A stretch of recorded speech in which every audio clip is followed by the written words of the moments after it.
দেখুন, আমরা চাই এই ঘটনা সেমিনার রুমে হয়নি বলে যেমন সিএফএসএল আমাদের রিপোর্ট এখন দিচ্ছে, আমরা চাই সেমিনার রুম কেন, হসপিটালের আনাচে কানাচে শুধু নয়, পাতাল খুঁড়ে যদি এই ঘটনাটা ঘটে, সেই ঘটনা খুঁজে বার করার দায়িত্ব সিবিআই এর।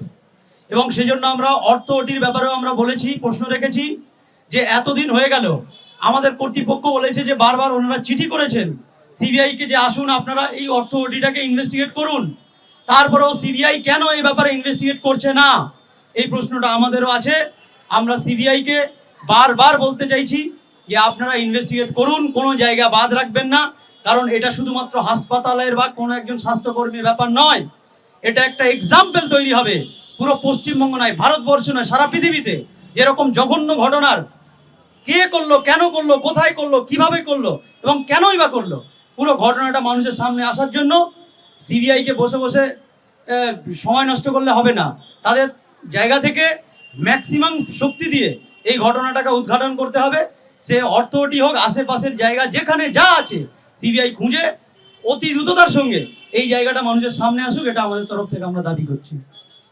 যে সিএফএসএল রিপোর্ট বলুন বা বাকি যে প্রশ্নগুলো এতদিন পর সারফেসে আসছে, সেটা কেন আগে গোটাটা আমরা পেলাম না বা সারফেস হলো না, সেই প্রশ্ন কিন্তু আমাদের মনেও রয়েছে। কিন্তু এটার সাথে আলাদা করে আইনজীবী পাল্টানো বা তার সাথে কোনো সম্পর্ক আছে কিনা সেই সম্পর্কে আমরা আলাদা করে কোনো ধারণাও নেই বা আলাদা করে মন্তব্য করার জায়গাতেও নেই। আমরা শুধু চাই যে প্রশ্নগুলো উঠছে, এই প্রশ্নগুলো শুধু আমাদের উঠছে এরকম তো নয়, গোটা পশ্চিমবঙ্গবাসী যারা যারা এই আন্দোলনে সম্পৃক্ত থেকেছেন বা আন্দোলনে না থাকলেও শুধু ন্যায় বিচার চেয়েছেন, তাদের সবার সত্যিটা জানতে চাই আমরা। তো সেই জায়গা থেকে এতদিন পরে এই জিনিসটা সামনে এলো, সেটার যে ফাঁক আমরা যেটুকু বুঝতে পারছি, আমরা তো নতুন করে কিছু এটা এখন আপনারা বলতে পারেন যে নতুন করে গুজব কিছু সৃষ্টি করে, ওই ডকুমেন্ট সবার কাছে রয়েছে।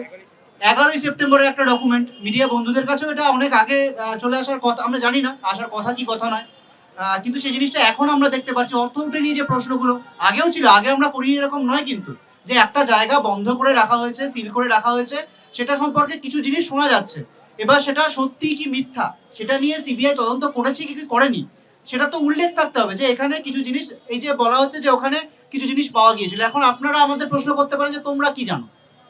স্বাভাবিকভাবে আমরা এটুকুই জানি যে সেখান থেকে যে সিস্টাররা যেটুকু যা বলেছিলেন সেটা কর্তৃপক্ষকে জানানো হয়েছিল, তারা চিঠি করেছিল, সিবিআই সেটা নিয়ে কি তদন্ত করেছে আমরা তো ইনভেস্টিগেট করতে পারি না, আমরা তদন্তকারী সংস্থা নই। আমরা চাই সিবিআই এটা নিয়ে কি করছে সেটার জবাবটা, সেটার বর্ণনাটা চার্জশিটে থাকুক, এটুকুই।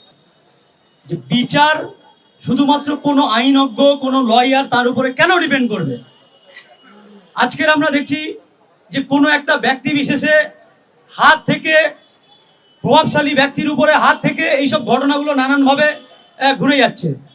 কোনো আইনজ্ঞ, কোনো বিচার ব্যবস্থা তা রিফ্লেকশন করতে পারে না, শুধুমাত্র একজনের উপর ডিপেন্ড করে। আমরা সিবিআই কে প্রশ্ন করছি, সিবিআই কে অফিসার কি করলো আমরা দেখতে যাব না, সিবিআই কি করছে আজ ইনস্টিটিউশন হিসেবে, বিচার ব্যবস্থা আজ ইনস্টিটিউশন হিসেবে কি করছে, সেখানে একজন লয়ার, সেখানে একজন অফিসারের নাম করে সে অযোগ্য কি যোগ্য সে বিচার করার জায়গা নেই।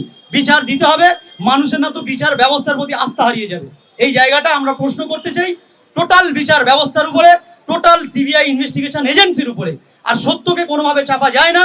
আজকের একটা রিপোর্ট বেরিয়ে আসছে, কালকে আরেকটা রিপোর্ট বেরিয়ে আসবে, পরশুদিন আরেকটা রিপোর্ট বেরিয়ে আসবে। আমরা চাই সত্য উদ্ঘাটন হোক, সেটা আমাদের হসপিটালের প্রত্যেকটা কোনায় কোনায় যদি খুঁজতে হয় সিবিআই এসে খুঁজুক, খুঁজে বার করুক, এটা সিবিআই এর দায়িত্ব, সেই দায়িত্বটা সিবিআই কে নিতে হবে।